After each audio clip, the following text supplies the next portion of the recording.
নমস্কার বন্ধুরা, ফটোসস study centre চ্যানেলে তোমাদের স্বাগতম। তোমাদের জন্য দারুণ একটি সুখবর, আইসিডিএস অঙ্গনওয়াড়ি নিয়োগ 2025, যেখানে 23 জেলার প্রতিটি জেলার প্রার্থীরাই আবেদন করতে পারবে এবং সম্পূর্ণ নিয়োগটি জেলায় জেলায় হচ্ছে। মানে তুমি যে জেলা থেকে আবেদন করবে সেই জেলাতেই তুমি পোস্টিং পেয়ে যাবে। এখানে টোটাল পদ সংখ্যা হচ্ছে 2954টি। যোগ্যতা হলো শুধুমাত্র মাধ্যমিক পাস। বয়স 18 থেকে 45 বছরের মধ্যেই তোমাদের হতে হবে এবং তোমরা অবশ্যই কমেন্টে জানাবে যে কোন জেলা থেকে এই ভিডিওটা দেখছো। অবশ্যই তোমার জেলার নাম প্রত্যেকে কমেন্টে জানাবে, ঠিক আছে? তো চলো পিডিএফে চলে যাচ্ছি, সম্পূর্ণ তথ্য একদম A to Z তোমাদের কাছে তুলে ধরছি। আর এরকমই যদি গুরুত্বপূর্ণ আপডেট তোমরা যদি প্রতিনিয়ত পেতে চাও, কি করতে হবে? চ্যানেলটাকে সাবস্ক্রাইব করে বেল আইকনটাকে অল করে রাখতে হবে। তো দেখো, অঙ্গনওয়াড়ি যে নিয়োগ 2025-এর, সেখানে যেমন তোমাদের আইসিডিএস কর্মীও নিয়োগ করা হয়, ঠিক তেমনি হেল্পার নিয়োগ করা হয়, মিনি অঙ্গনওয়াড়ি কর্মী নিয়োগ করা হয়, শিক্ষক নিয়োগ করা হয়, তারপরে হচ্ছে সাহায্যকারী। তো এইসব বিভিন্ন পোস্টে তোমাদের নিয়োগ করা হয়, ঠিক আছে? এবং দেখো এখানে আর কি কি বলা হচ্ছে, সম্পূর্ণ ব্যাপারটা তোমাদের কাছে তুলে ধরবো। তার আগে তোমাদের বলে দিই, এখানে যারা যারা আবেদন করবে তোমাদের এখানে যোগ্যতা কি প্রয়োজন। দেখো এখানে বলা হচ্ছে, আপনি যদি অঙ্গনওয়াড়ি কর্মীর জন্য আবেদন করতে চান তাহলে আপনাকে ন্যূনতম এখানে মাধ্যমিক পাস যোগ্যতা তোমার থাকতে হবে। তাহলে তোমার যদি হায়ার কোয়ালিফিকেশন থাকে তাহলে কি তুমি আবেদন করতে পারবে? তুমি তাহলেও আবেদন করতে পারবে। দেখো এখানে বলাই হয়েছে, এছাড়াও আপনার যদি উচ্চতর শিক্ষাগত যোগ্যতা থাকে তাহলেও আপনি আবেদন করতে পারবেন। অর্থাৎ এখানে কিন্তু যারা হায়ার কোয়ালিফিকেশন, অর্থাৎ যাদের এইচএস কমপ্লিট করা আছো, যাদের গ্র্যাজুয়েশন কমপ্লিট করা আছো, তারাও কিন্তু আবেদন করতে পারো। কিন্তু এর জন্য কিন্তু কোনো এক্সট্রা অ্যাডভান্টেজ কিন্তু তুমি পাবে না। ওকে, এখানে দেখো তোমার বয়স কত। বয়স হচ্ছে 18 থেকে 45 বছরের মধ্যে তোমার বয়স হতে হবে। যদি আপনার বয়স কম বেশি হয়ে থাকে তাহলে কিন্তু আপনি এই পদের জন্য আবেদন করতে পারবেন না। অর্থাৎ 45 বছরের ঊর্ধ্বে যদি তোমার বয়স হয়ে থাকে, 18 বছরের কম যদি বয়স হয়ে থাকে, তাহলে কিন্তু তুমি এখানে আবেদন করতে পারবে না, ঠিক আছে? আচ্ছা, এবার দেখো সিলেকশন প্রসেস কি। সিলেকশন প্রসেসের ক্ষেত্রে বলে রাখি, যেখানে মাতৃভাষা অর্থাৎ বাংলায় তোমাদের 100 শব্দের রচনা লিখতে হবে, যেটা অষ্টম শ্রেণী মানের। তো এখানে তোমাদের পূর্ণমান থাকবে 15 নম্বর থাকছে। পাটিগণিতের ওপর তোমাদের 20 নম্বর থাকছে। তারপরে পুষ্টি, জনস্বাস্থ্য, মহিলাদের অবস্থান বিষয়ক প্রশ্নের ওপর তোমাদের 15 নম্বর থাকবে। ইংরাজি ভাষা জ্ঞানের ওপর তোমাদের থাকবে হচ্ছে এখানে অষ্টম এবং নবম শ্রেণী মানের থাকবে, সেখানে 20 নম্বর থাকবে। এবং তোমাদের জিকে সাধারণ জ্ঞানের ওপর তোমাদের 20 নম্বর থাকছে। ক্লিয়ার? আচ্ছা, এবার তোমাদের বলছে যে লিখিত পরীক্ষার তারিখ যথাসময়ে বিজ্ঞপ্তি হবে এবং প্রবেশপথের মাধ্যমে প্রার্থীদের জানানো হবে। তো দেখো এই জায়গাটা তোমাদের আর একটা ব্যাপার বলে রাখি, লিখিত পরীক্ষা তুমি কমপ্লিট করলে লিখিত পরীক্ষায় তোমাকে কিন্তু 30 নম্বর তোমাকে পেতেই হবে, তাহলেই কিন্তু তোমাকে মৌখিকের জন্য কনসিডার করা হবে, না হলে তোমাকে ভাইভাতে অ্যালয় করা হবে না। তো এটা কিন্তু অবশ্যই তোমাদের এটা রেস্ট্রিকশন যে রুলসটা আছে সেটা কিন্তু তোমাকে ফলো করতে হবে। এবং বলা হচ্ছে যে নম্বর না পেলে মৌখিক পরীক্ষার জন্য তোমাকে বিবেচিত করা হবে না।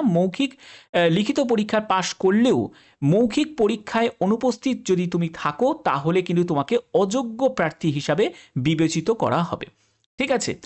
মৌখিক পরীক্ষার ক্ষেত্রে কোনো নিম্নতম যোগ্যতা নির্ধারক নম্বর থাকবে না, অর্থাৎ তোমার এখানে কিন্তু যোগ্যতার কোনো নাম্বার এখানে ক্যালকুলেশন করা হবে না।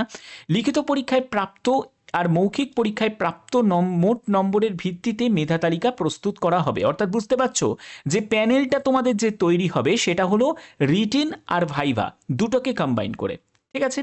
আচ্ছা, এবার বলা হচ্ছে যে দেখো নির্বাচক যে মণ্ডলী আছে তাদের অনুমোদন সাপেক্ষে 1:5 রেশিওতে যা শূন্যপদ থাকবে 1:5 রেশিওতে মৌখিক পরীক্ষার জন্য ডাকা হবে। অর্থাৎ একটি শূন্যপদের জন্য 5 জন প্রার্থীকে ডাকা হবে। তো তোমাদের এখানে শূন্যপদ আছে 2954টি, তো সেক্ষেত্রে 5 গুণ প্রার্থীকে ডাকা হবে, ঠিক আছে? এবার এখানে আর কি কি বলা হচ্ছে দেখে নাও। এখানে যেটা বলা হচ্ছে সেটা হচ্ছে লিখিত ও মৌখিক পরীক্ষায় বসার তারিখ ডাকযোগে অ্যাডমিট কার্ডের মাধ্যমে তোমাদের জানানো হবে। অর্থাৎ তোমরা ডাকযোগে অ্যাডমিট কার্ডের মাধ্যমেই তোমরা জানতে পেরে যাবে সংশ্লিষ্ট গ্রাম পঞ্চায়েত ও পৌরসভার মাধ্যমে স্থানীয়ভাবে প্রচারিত খবরের কাগজ বিজ্ঞাপন দিয়ে জানানো হবে।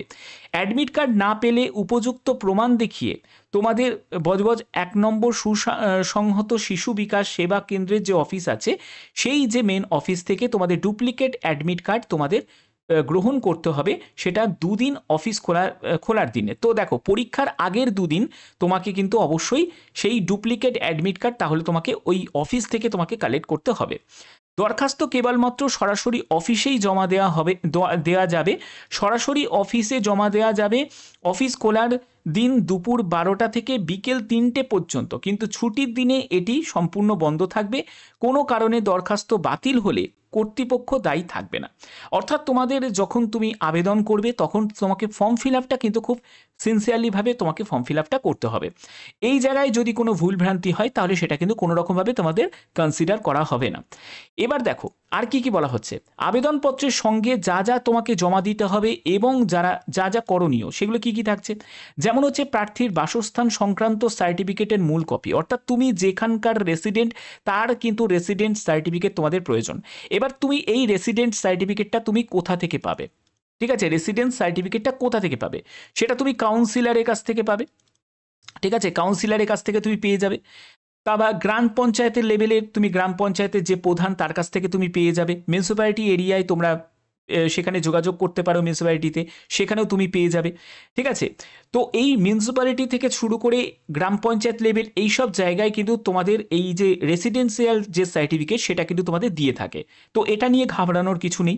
শিক্ষাগত যোগ্যতার সার্টিফিকেট সেটা তোমাদের লাগবে, অর্থাৎ তোমাদের 10th মার্কশিট সেটা তোমাদের লাগবে এবং তোমার সার্টিফিকেট সেটাও তোমাদের লাগবে। এরপরে হচ্ছে তোমাদের বয়সের প্রমাণপত্র অর্থাৎ ডেট অফ বার্থের সার্টিফিকেট বা তোমাদের 10th অ্যাডমিট কার্ড যেখানে তোমার ডেট অফ বার্থ মেনশন করা আছে।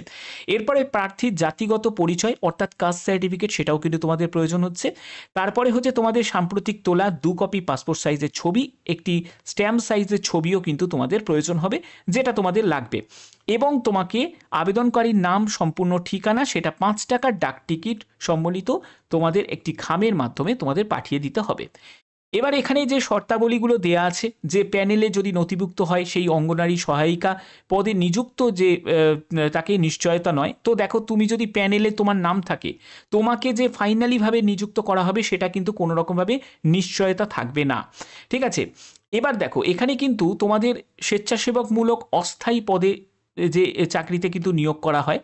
তো দেখো, এখানে অবশ্যই তোমাদের 3 নম্বর পয়েন্টটা দেখো, এখানে বলা হচ্ছে যে লিখিত পরীক্ষা, মৌখিক পরীক্ষায় উভয়তেই কিন্তু তোমাদের উপস্থিত থাকতে হবে, না হলে তোমাদের যে প্রার্থী পদ সেটাকে কিন্তু ক্যান্সেল করে দেওয়া হবে। এগুলো তোমাদের সম্পূর্ণ এখানে দেখো ক্লিয়ার করাই আছে, আর এখানে সেরকম ইম্পর্টেন্ট কিছু নেই। আর যেটা তোমাদের বলা হচ্ছে সেটা হলো যে কোনো সময়ে পরীক্ষার ধরন পরিবর্তন করা বা ইন্টারভিউর করণ বা দেখো নিয়োগ প্রক্রিয়াটির কোনো ধাপ সেগুলো কিন্তু বাতিল করতেই পারে। সেটা সম্পূর্ণ কমিটির ওপর ডিপেন্ড করছে, যারা তোমাদের সম্পূর্ণ রিক্রুট করছে সেই রিক্রুটমেন্ট কমিটির ওপর ডিপেন্ড করছে। তো এবার তোমাদের যখন তুমি আবেদন করবে, আবেদন করার জন্য অফিসিয়াল ওয়েবসাইট থেকে ভিজিট করেই তোমাদের আবেদন করতে হবে। সেখান থেকেই তুমি ফুল নোটিফিকেশান পেয়ে যাবে। আগে ভালো করে তোমাদের নোটিফিকেশান রিড করতে হবে, তারপরে তোমাদের ফর্ম ফিল আপ করতে হবে। স্টেপ বাই স্টেপ প্রত্যেকটি জেলাতেই কিন্তু তোমাদের নোটিফিকেশান জারি হয়ে যাবে, প্রত্যেক জেলাতে। মানে তুমি যে জেলা থেকে বিলং করছো অবশ্যই তোমার জেলার নাম প্রত্যেকে কমেন্টে জানাবে। এখনই কমেন্টে জানিয়ে দাও তোমার জেলার নাম কি, যে জেলা থেকে এই ভিডিওটা দেখছো। এবার তোমাদের আবেদন কবে থেকে শুরু সেই ব্যাপারটা তোমাদের কাছে বলছি। দেখো, তোমরা কবে থেকে আবেদন করতে পারবে। টোটাল শূন্যপদ হচ্ছে 2954টি। তোমাদের নোটিফিকেশন রিলিজ হয়ে যাওয়ার সম্ভাবনা আছে 7ই জুলাই 2025, অর্থাৎ জুলাই মাসের 7 তারিখে তোমাদের নোটিফিকেশন রিলিজ হওয়ার সম্ভাবনা কিন্তু রয়েছে, ঠিক আছে। তারপরে তোমাদের যদি কোনো আপডেট যদি থাকে এর পরেও, তো অবশ্যই তোমাদের জানিয়ে দেওয়া হবে। এবং তোমাদের বলে রাখি, এখানে কিন্তু তোমাদের পরপর স্টেপ বাই স্টেপ প্রত্যেকটি জেলার কিন্তু ভ্যাকেন্সি রিলিজ হবে, প্রত্যেকটি জেলার, ঠিক আছে। তার জন্যই বললাম জেলার নাম, তুমি যে জেলা থেকে বিলং করছো সেই জেলাতেই কিন্তু তোমাদের পোস্টিং হয়ে যাবে। এবং তুমি যে জেলা থেকে বিলং করছো, যে তুমি অন্য জেলাতে আবেদন করবে সেটা কিন্তু করা যাবে না। ধরো তুমি হুগলি জেলার যদি বাসিন্দা হয়ে থাকো, তাহলে তোমাকে হুগলি জেলাতেই তোমাকে আবেদন করতে হবে। ব্যাপারটা ক্লিয়ার? অর্থাৎ তোমাদের এখানে জেলাভিত্তিক নিয়োগটা কিন্তু করা হচ্ছে। ঠিক আছে, বাদবাকি আইসিডিএস তোমাদের যখনই কোনো আপডেট যখনই আসবে, এছাড়া যখন অন্য কোনো আপডেট আসবে অবশ্যই তোমাদের জানিয়ে দেওয়া হবে। এরকমই যদি গুরুত্বপূর্ণ আপডেট যদি তোমরা প্রতিনিয়ত পেতে চাও তাহলে অবশ্যই কিন্তু চ্যানেলটাকে সাবস্ক্রাইব করে রাখবে, বেল আইকনটাকে অল করে রাখবে। এখনের মতো এটুকুই, টাটা।